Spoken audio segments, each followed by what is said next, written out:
Veteran election analyst who has been following the preparations for today's exercise, Achike Chude, now joins us for more analysis on the by-elections. Good morning, Achike. Good to have you join us on the morning show. It's a pleasure. It's a pleasure to be here. All right. Thank you very much. Okay, so let's talk about the subject matter that you are very much familiar with and that you like to speak about.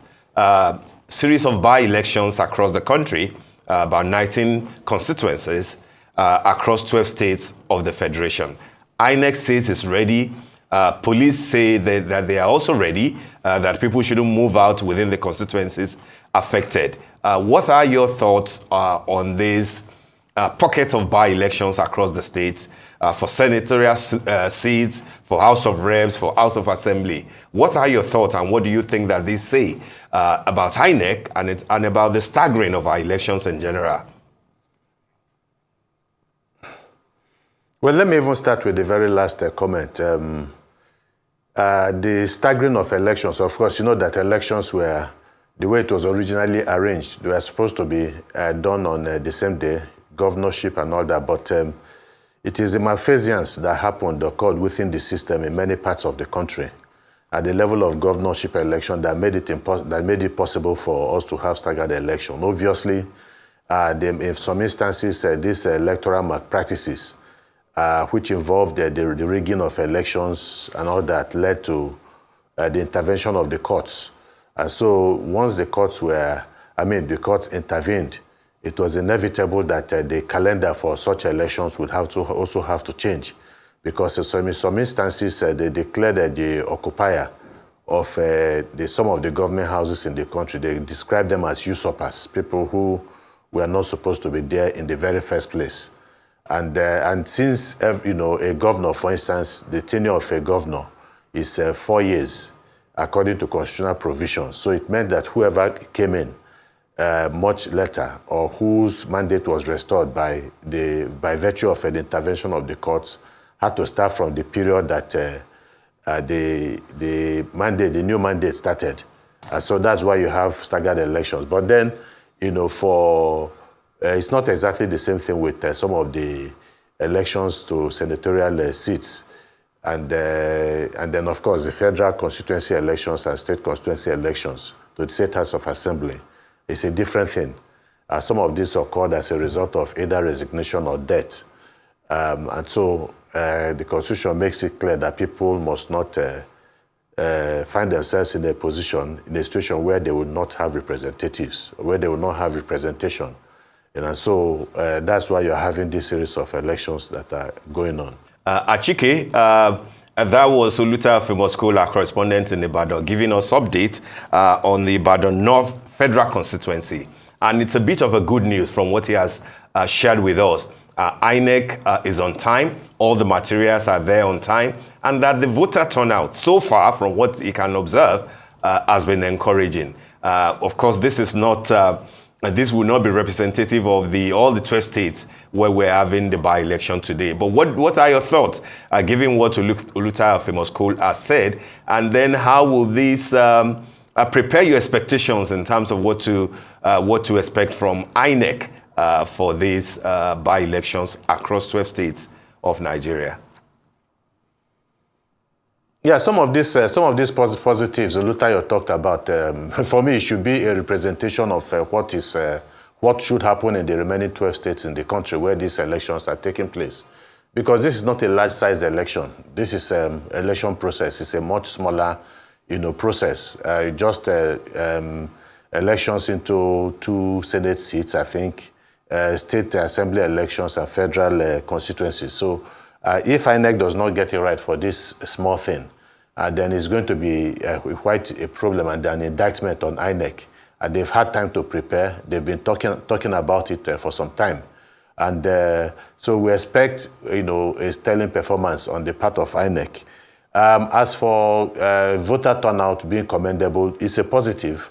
But again, it's only a perception for Lutayo because he's not in a position to actually determine, because you can only determine that when you have factored in the number of registered voters in the locality, and whether this is just the first surge of people, coming out to show interest, would that surge also continue later in the day till the culmination of the process itself? So we need to know the percentage of people from those that that are registered to vote in that in those localities, and then it's only at that level that you know whether the percentage of participation of the voters in that process. So it's early, but I mean, in terms of perception, I think it's a good thing. Then again, he said something about people's expectation that they are expecting or hoping that INEC will be neutral. Whether INEC will succeed in doing that again is another thing. But again, the stakes are not very high. So this is not a governorship election. Of course, the higher you go, the hotter it gets when you talk about levels of participation and then levels of the process itself. So usually for higher political positions that are being contested for, it's historical really, if you look at trends and patterns, that you have very little participation on the part of the people in terms of voter turnout. But if he's saying that it's commendable so far, then it also lends credence to what you said, that it would appear that the people have been mobilized by the politicians themselves, by those who have a stake and their political parties, because that is what they are supposed to do. It is not, yes, you could have other secondary mobilizers. You could have a National Orientation, Commission, trying to mobilize agency, trying to mobilize the people, trying to increase voter consciousness and all that. You could also have civil society organizations doing their own part.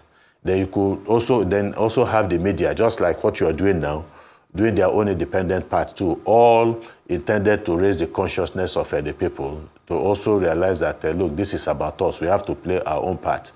But the primary responsibility of mobilization must come from those people who stand to benefit the greatest, and these are the political parties.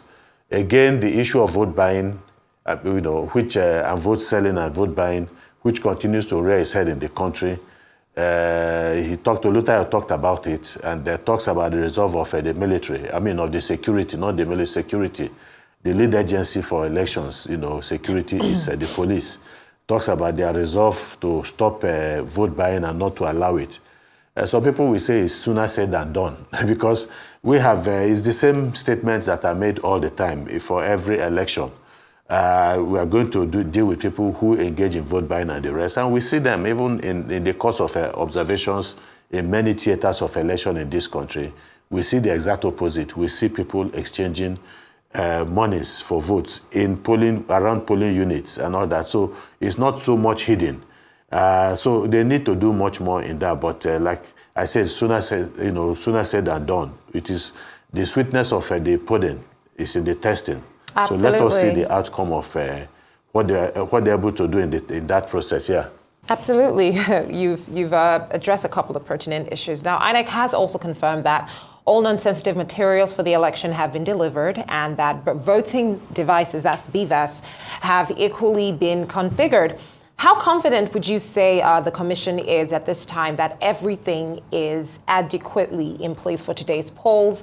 Are there any contingency plans, perhaps, if maybe a BVAS machine fails or the shipments of sensitive materials to the polling units are delayed? And then the final batch of sensitive election materials as well are already there, if I'm not mistaken, based off of what we got from Olutayo Famous Coal. Now, in terms of the logistics to ensure these materials reach every polling unit, what steps are taken to track and secure these materials, ensure their security until they are used? Yeah, well, if INEC is tasked with the responsibility of conducting an election in 774 local governments in the country and 36 states plus the federal capital, Abuja, in a general election, apart from the staggered election states where you're not going to have elections, during that general election proper.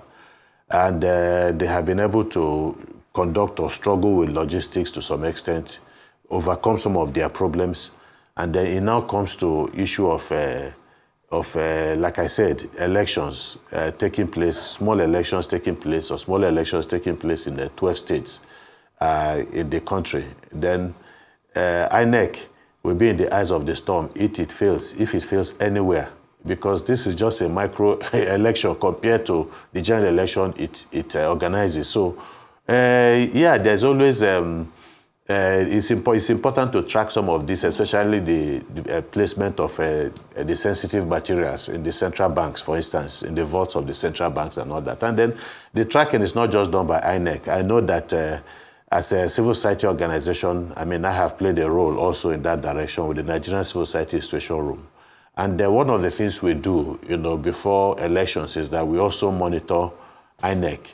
We have meetings, wherever elections are going to hold. For instance, a gubernatorial election, you make sure that you have meetings with security agencies, with the police, and the civil defense, corps, and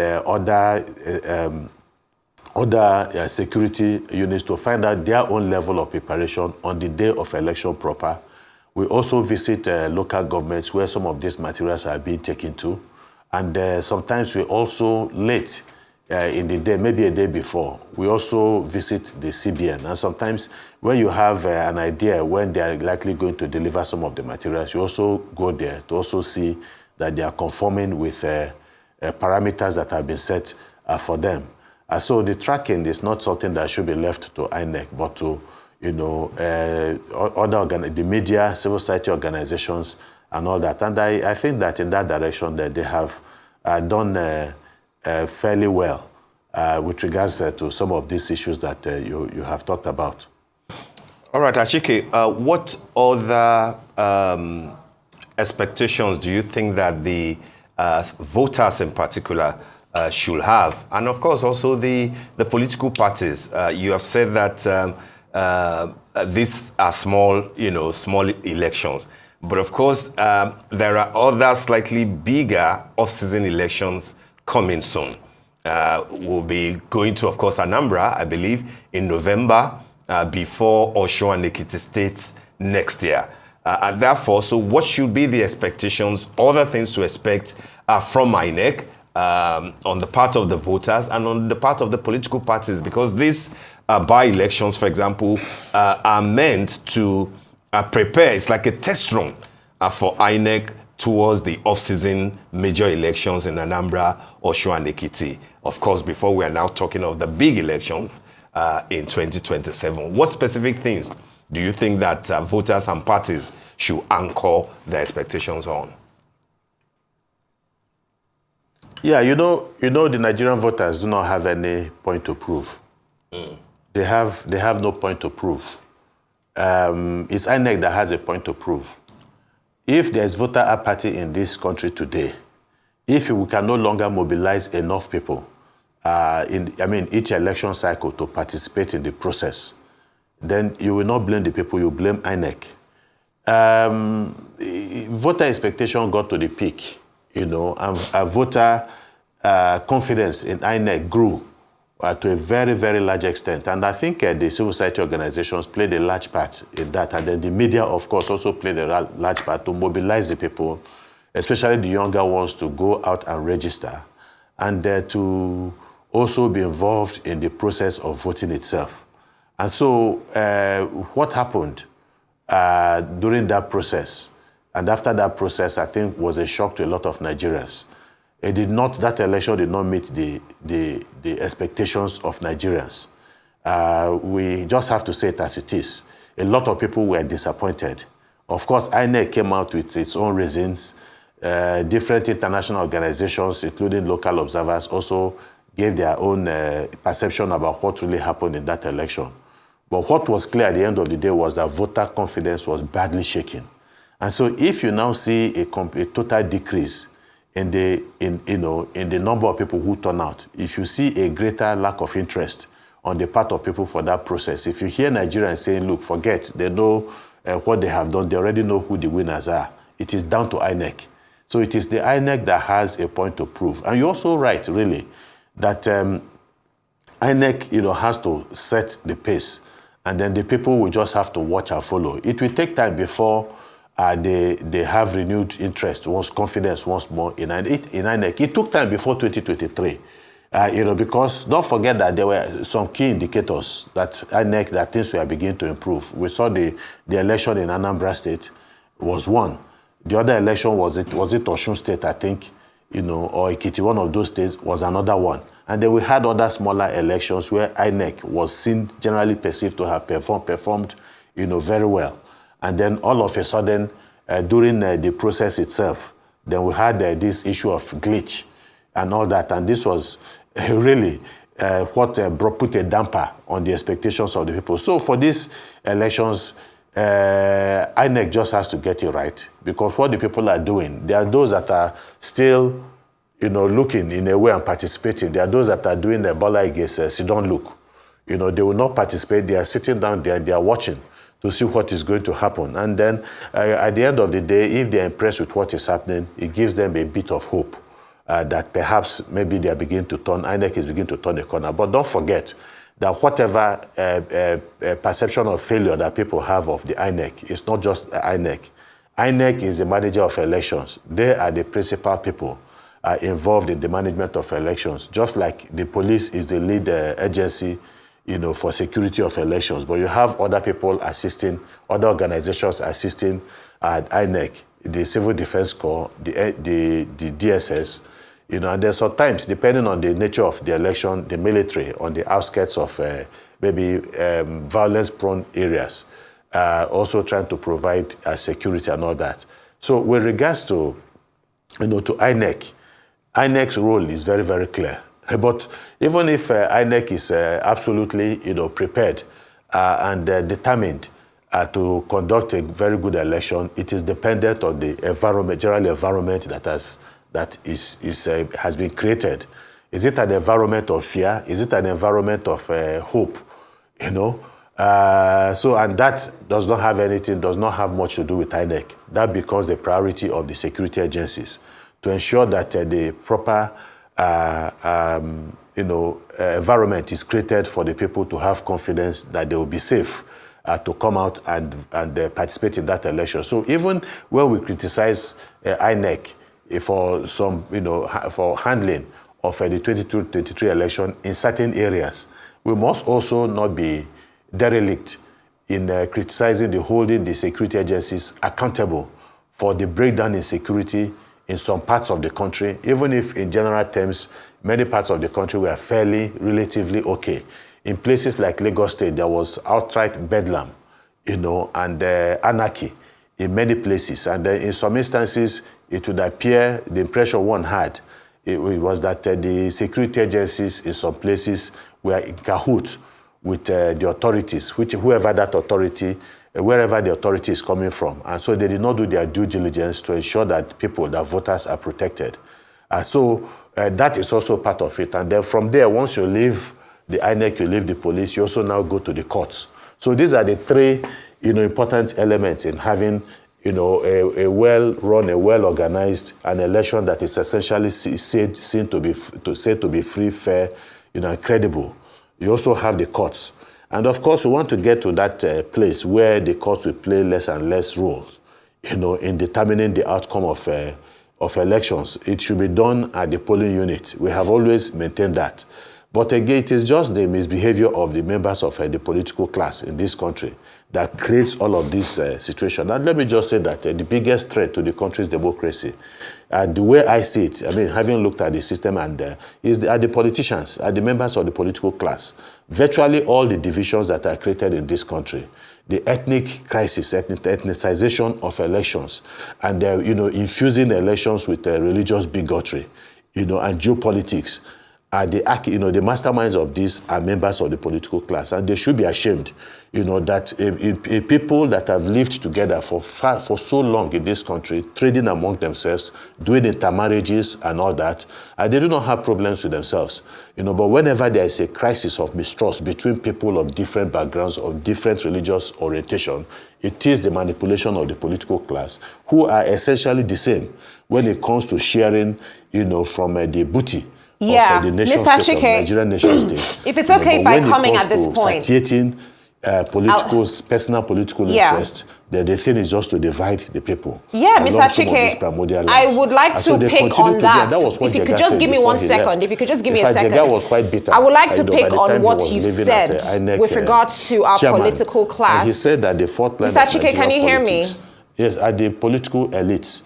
Because, I mean, look at it. Mr. Achike, can you hear me? If after 25 years, 26 years of unbroken democracy, we are still having, for instance, for governorship elections, we are still having a deployment of 35,000 security agencies. Then what are we talking about? What exactly is going on? Mr. Because you Achike, will think that with each, subsequent election, that, we would have imbibed some, democratic values and ethos.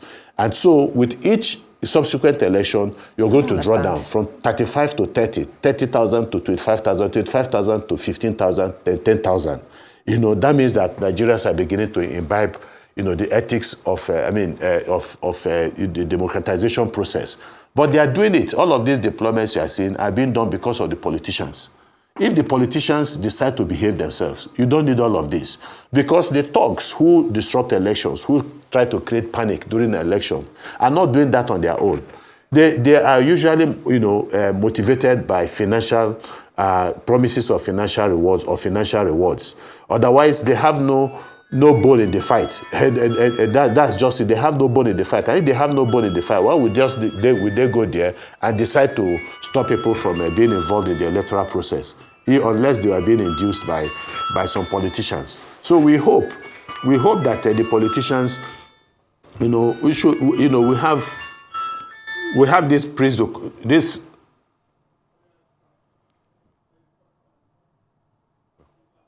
Mr. Achike, can you hear us right now?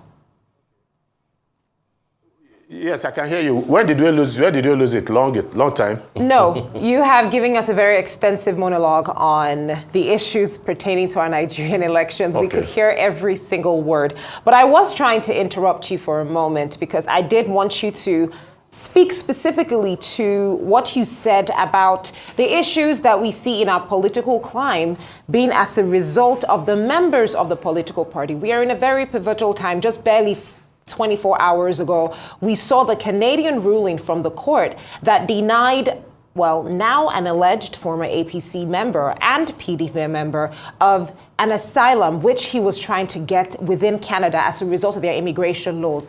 And the reason that they did this was because they described our political parties,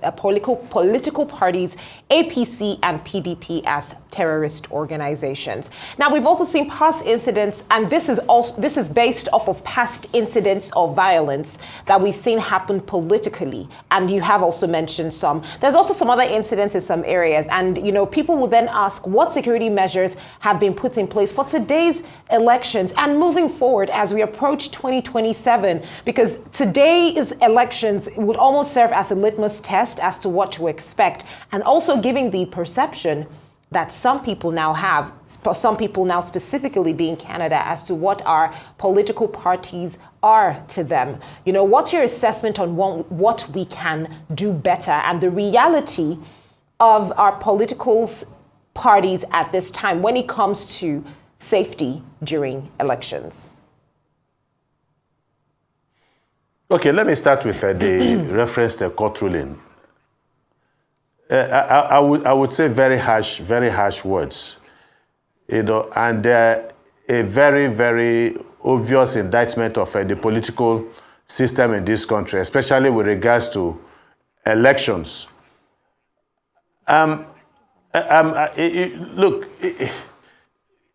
if a government official, for instance, in Nigeria, or a member of the political class were to get angry with that kind of a court ruling, it might seem, the anger might seem a bit deserved. But then the problem is this. The world has become a global village. And every election, for instance, every process in any country, especially with regards to elections, would first of all have international observers. They see these people will come in to observe. Then you have the activities of, people on social media and all that posting all manners of things. In which European country, can you imagine, for instance, people running after other fellow human beings with cutlasses and cutting them to bits? In many places, people being beaten, apart from the threats, of intimidation and attacks and all that. These are, very, very violent actions that sometimes characterize the Nigerian election. And they see these things. They see cutlass-wielding people, sometimes people carrying guns up and down and shooting in broad daylight during an election. And so for a judge in Canada, for instance, a judicial process that is used to decency, even when people disagree in the political process, to see this level of untoward and very unwholesome practice in an electoral process in a country that you say is democratic sounds terrorist. I mean, for them, these are terrorist activities. So it might not be in terms of, really looking at political parties, in terms of, how we look at formal, terrorist organizations as they are known, like Boko Haram and all of that. That might be stretching it. But there is something, again, we also need to remember. The man from APC, from Kwara, I will try and remember his name, who came, after the election that brought Muhammad Buhari to power. He had said, look, now we're all celebrating, we're all rejoicing, we're very euphoric about, what has happened in the election. We have won the election. We never thought that the PDP would be removed from power and the rest. But he now said openly, he was backed up by somebody, another, chieftain of the party. He said, but there are some people we brought into the country to cause problems. Where if this election did not go our way, if Jonathan was declared president, and we brought them in to cause problems in the country. And now that the election is over and we have won, what happens to these people in the midst of the celebration? What happens to the foreigners that were imported into this country?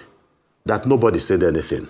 So if you want to look at, and that's why, I'm holding the political class responsible for the problems and the crisis that is going on in this country. It's this same political class that the court in Canada was referring to. A political class that would import people to cause mayhem in case the election did not go their way. It's not a political class that lost this country. All right.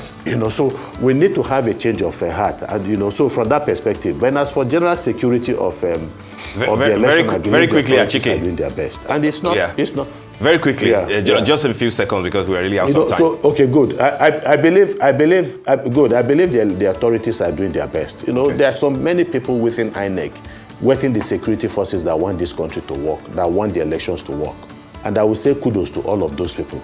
All right. Let them just continue. And it's a struggle to get it right in this country, but we must not be accused of never playing any positive role in trying to get our country to be better. All right. Thank you so very much, Achike Chude. Yes. Brilliant analyst when it comes to, issues of the polity. Thanks for joining us on The Morning Show.